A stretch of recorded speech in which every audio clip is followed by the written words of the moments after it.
Dje, kryetari I Partisë Demokratike Sali Berisha adresoi akuza të rënda për sa u përket porteve në vendin ton, ku deklaroi se portet, si ai I Vlorës edhe I Durrësit, kanë humbur rëndësinë strategjike për shkak të korrupsionit. Si e komentoni këtë deklaratë? Është deklaratë shumë e rëndë, në fakt, por ka një problem që Zoti Berisha vazhdimisht akuzon, duke akuzuar vazhdimisht, dhe kjo është pjesë që bëhet normale nëpër opozita. Fillon u mbet dhe relativiteti kritikës. Në thelb, adresimi është shumë I drejtë. Porti Durrësit vazhdimisht ka qenë problem për vendin tonë për sa I përket pjesës korrupsionit dhe pjesës së gjetjes të themi të sasive të mëdha të drogës. Tani ju e dini që është dhe projekti I madh që akoma është në shqyrtim për sa I përket ndërtimit të portit të ri, kurse pjesa e Vlorës është një diçka e cila për nga rëndësia është zbehur për shkak të portit të Durrësit, por gjithsesi edhe porti I Vlorës paraqit problemet e saj shumë të mëdha. Në këtë sens po them që adresimi I Zotit Berisha në thelb është I drejtë, por në pjesën strategjike po mendoj që është e tepruar, sepse keni parasysh diçka. Sot në botën globale, vendet nuk kanë sovranitet absolut. Vendet kanë sovranitet të, nuk mund të them do të kufizuar për vendet tona, por sovranitet relativ, që do të thotë neve jemi shpesh të gjendur në të themi sugjerime që janë, duhet I përkthejmë urdhra të NATO-s, po dhe të faktorit tjetër të huaj që ka shumë ndikim në vendin tonë për problemet të caktuara. Në këtë sens, çdo port vihet në funksion të tyre. Dhe ky shqetësim po mendoj që në thelb përmban premisat të drejta që janë ato që u thash pak më parë, korrupsioni, pjesa e kalimit të drogës, por në pjesën që e kanë humbur rëndësinë nuk e besoj. Durrësi keni parasysh që është një nga portet më të vjetra të Mesdheut. Në kohët antike Durrësi quhej taverna e Mesdheut. Kurse Vlora ka pas rëndësi më të vogël, por Vlora ka rëndësi shumë të madhe sepse ju e dini që ngjyrën e Vlorës është një nga bazat ushtarake detare jashtëzakonisht të rëndësishme. Në kohën e Traktatit të Varshavës ka qenë një nga bazat më të mëdha përballë NATO-s, ndërsa në kohën tona është një bazë që shfrytëzohet shumë nga NATO. Dhe çfarëdo që të bëjë Shqipëria më besoni, nuk është se ja del dot as NATO-s as fuqive të tjera. A është I drejtë pretendimi se dobësimi I porteve ka ndikuar drejt për drejt në rritjen e çmimeve për qytetarët shqiptar, edhe përjedhoi ka ndikuar dhe në ekonomi?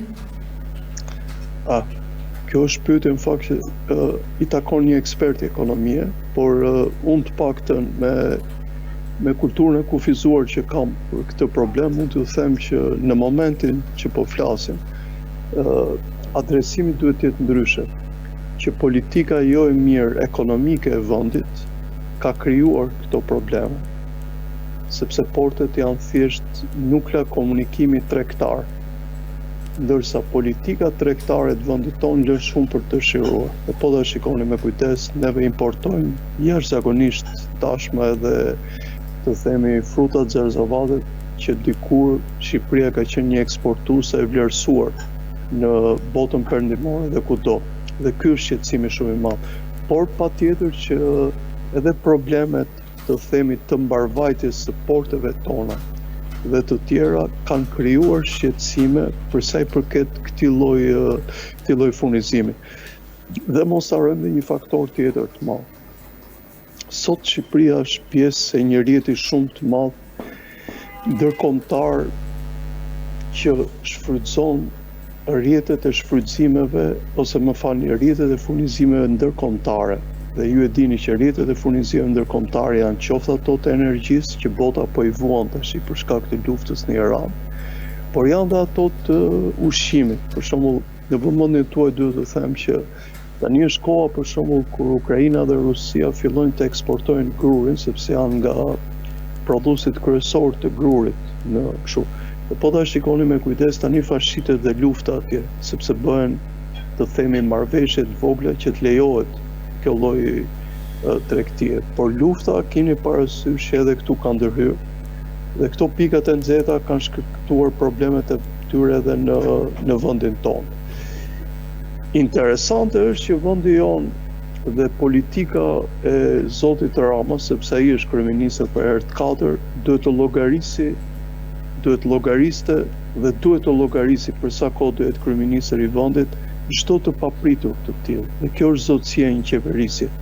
Jo të dalësh të flasësh në për panele ose të flasësh në për intervista, o si t'ja bësh jetën qytetarëve të tu më të mirë. Unë besoj që zoti Rama në këtë çalon jashtëzakonisht. Kurse për sa i përket shqetësimit tuaj për portet, mendoj që është shumë e vogël përpara këtij problemit më të madh. Por aftësitë përpunuese të porteve tona dhe të tjera, me çfarë kam dëgjuar, me çfarë kam kuptuar të paktën nga më shumë nga leximet, sepse ju e dini që portet janë objekte strategjike, lën shumë për dëshiruar.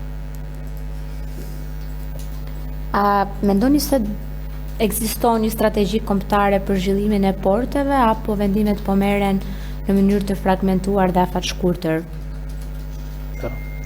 Kjo është një gjë që duhet të konsultojmë dokumentat shtetërore, sepse zakonisht strategjit i bën shteti.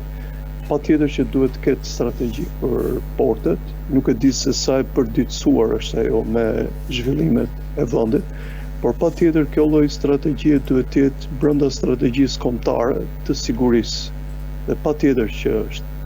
Por problemi është që sa kjo kontrollohet vazhdimisht, sa jemi të bindur që strategjia kombëtare e sigurisë në lidhje me portet dhe tjera gjen vendin e duhur. Këtë nuk di të them sepse e para për këtë duhet të kesh informacion shumë specifik dhe e dyta duhet të përballesh realisht elemente të cilët janë jashtë gazetarëve. Ju e keni parë tani që ne gazetarët kërkojmë informacion dhe ky informacion nuk vjen nga institucionet ose vjen aq kohë mbrapa sa që nuk të duhet më për kronikën ose për shkrimin, sepse ka humbur aktualitetin. Por në vazhdim të pyetjes tuaj duhet të them patjetër që Shqipëria ka strategji kombëtare, sepse edhe sikur mos ta bënte të themi ekzekutivi i zotit Rama dhe organet e sigurisë, këto janë detyrime që na rrjedhin nga antarësia në NATO dhe angazhimet e tjera të Shqipërisë. Zbatimi pastaj është ajo që ne duhet të shqyrtojmë. Shumë faleminderit zoti Antoni për intervistën.